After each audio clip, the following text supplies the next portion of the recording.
Never again can I bring myself to go into the woods. The events that transpired a few weeks ago caused this. Here is my story. I was never a big fan of rural areas, being born and raised into city life. But when my lifelong best friend Cody mentioned a big camping trip that he had been adamantly planning, I couldn't say no. Considering that he was my boss in the office and had given me the week off for the trip, there was no way I was getting out of it. The thoughts of sleeping in a tent surrounded by spiders and centipedes and God knows what else were enough to unnerve me. But after seeing his face light up like a little kid as he detailed his plans, I couldn't bring myself to let him down. He set us up on a 5-day hiking camping expedition through the woods a few miles outside of town. The woods intersected with our state's reservation for the Native Americans, and being 1/4 Mohawk himself, Cody genuinely wanted to check out some of the scenery that was included around the hiking area. Despite my initial hesitation, it did seem somewhat interesting, and I agreed to go with him on his little trip. Poor judgment on my part. A few weeks go by, and I found myself walking through the woods with Cody with 60 pounds of gear on my back, covered in sweat and mud, and wondering what the fuck I was doing. We had stumbled into the reservation early on the second day of our trip, and it was almost as if the woodland itself had a different aura to it, a pure feeling of some kind that we both noticed.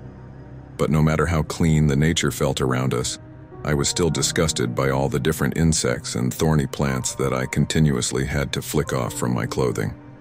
After battling a horde of house cat-sized mosquitoes that was assaulting me, I asked Cody, "When are we going to set up camp?" Not to be a bitch, but my legs are getting a little tired. He consulted his map and pointed over the next hill. "There's an old Mohawk burial ground over that ridge, and I thought it'd be cool to make camp there for the night," said Cody. Afraid to belittle his culture in some way, I reluctantly agreed. When we got to the burial grounds, it just appeared as about a dozen raised stone and grass mounds in a small clearing. Nothing special to say the least. We pitched a tent in the tree line around the grounds, so as not to disrespect the dead, Cody said. We unpacked and cooked some food. After eating dinner and discussing our company's upcoming financial merger, Cody grew tired and fell asleep. I powered up my phone and went to make my daily rounds of all the social networking sites, my last attachment to the city life that I had kept during our time in the woods. Under the large trees, I was getting no service, but as I walked towards the burial mounds, I was able to pick up a signal. As I was waiting for my emails to load up, the water I had with dinner started to catch up to me. Not wanting to urinate in open view of the tent, I ducked around one of the mounds to relieve myself. Finally, my emails loaded, and I saw that absolutely nothing interesting had happened back home in the past 24 hours. Feeling satisfied I hadn't missed anything, I started walking back to the tent to get some rest. When I reached the tent and went to undo the zippered door, I could feel the hair on the back of my neck prick up. That ominous feeling that something was watching me hit, and I was instantly aware of how loud my heartbeat had gotten. I turned my flashlight around slowly, and my beams caught a deer in the brush about 20 feet behind me. He was a pretty large buck with a large set of antlers, one of which was broken, and an ear that seemed to have been bitten off at some point. When I saw it was just a deer, my heartbeat returned to normal and relieved. I entered the tent to get some much-needed shut-eye. The next day we trudged onward through the reservation lands. As much as I hated the woods, I had to admit that the foliage was beautiful, and I'm sure any amateur photographer would have been kept busy in this setting. It wasn't until dusk that I noticed something was off. All the bird chirping and forest noises that we had heard all day had completely disappeared. I assumed that the forest went to sleep as soon as the sun started to go down, but Cody seemed a little uneasy about the silence too. Regardless, we had to set up camp, so he went to find firewood while I pitched the tent. Usually it will take me 2 to 3 tries to get the tent set up correctly. That night was especially difficult because once again, I had the eerie feeling I was being watched. I wheeled around and once again see the face of a deer. The deer with the broken antler and the damaged ear peering out of the bushes looking at me. Involuntary shudders crept throughout my body, and I got the all-around sense that something wasn't right.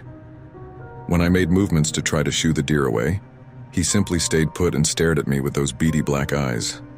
In this case, though, logic overcame my gut instinct, and I realized that the deer posed no serious risk to me, so I shrugged it off and continued setting the tent. When Cody returned with firewood, I told him about the encounter. His lower jaw dropped and his face instantly put on a look of utter fear. He hurried me into the tent, closed the door, and started telling me a story about the Aqueonque, or deer men, that the Mohawks had legends about. They appeared as tall, dark, skinny men, yet could take the form of deer and other animals of the forest when need be. He described them as demons of the forest, who preyed upon unwanted visitors and invaders to the Mohawk lands. He started explaining legends of how some of the original American colonists were gruesomely murdered after clearing Mohawk forests to make their homes in the New World. At this point, my hands were shaking uncontrollably before Cody had to stop his story mid-sentence from a sudden fit of laughter. He looked at me and said, "Come on, man. I know you're afraid of the woods and all, but forest demons? Don't tell me you believe that shit." I punched his arm and called him an asshole and had no choice but to laugh at myself. Regardless, that night my dreams were plagued by shape-changing deer and wolves and bears who were waiting in the woods to murder me in some brutally violent way. These paranoid thoughts carried over into the next day's hike, where every sound that I heard was something stalking us, waiting for an easy chance to go in for the kill. Unfortunately for me, Cody didn't notice how much his story had thrown me off, and so I still had the task of collecting firewood that night as we set up camp. I took the flashlight and set out before it got too dark. As I was about 10 minutes away from our camp, my flashlight ran across a deer's face sticking out from the foliage about 30 feet ahead of me. Sure enough, he had a broken antler and a ruined ear, so it was the same one I had seen before. His beady, almost dead eyes just stared at me like they had the 2 nights before.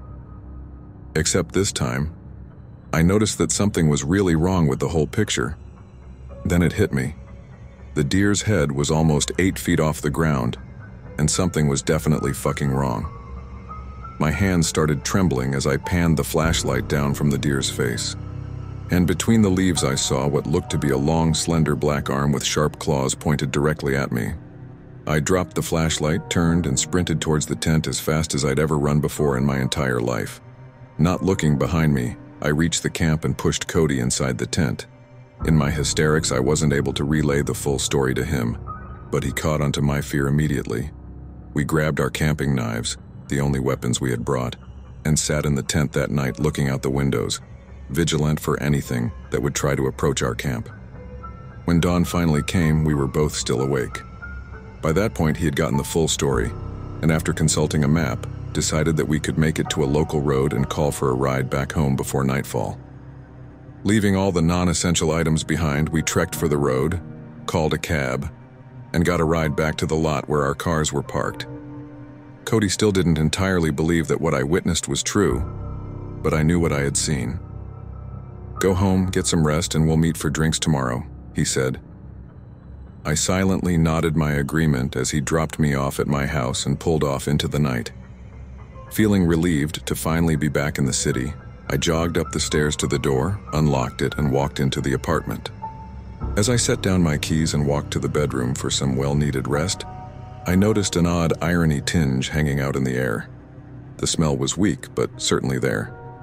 I turned on the bedroom light, and it was just sitting there on my bed staring back at me, with its ruined ear and broken antler. The next day, the police told me the deer had been skinned, and some sort of a mask had been made of its face and left in my bedroom.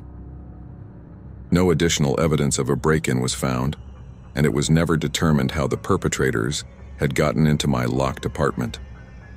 The police investigators tried passing it off as simply another random act of vandalism by some of the meth heads that frequented the area. According to the investigators, the weirdest part was that nothing was taken from the apartment at all. In fact, the only additional clues left behind were the 4 long gash marks that had been cut straight across my bed.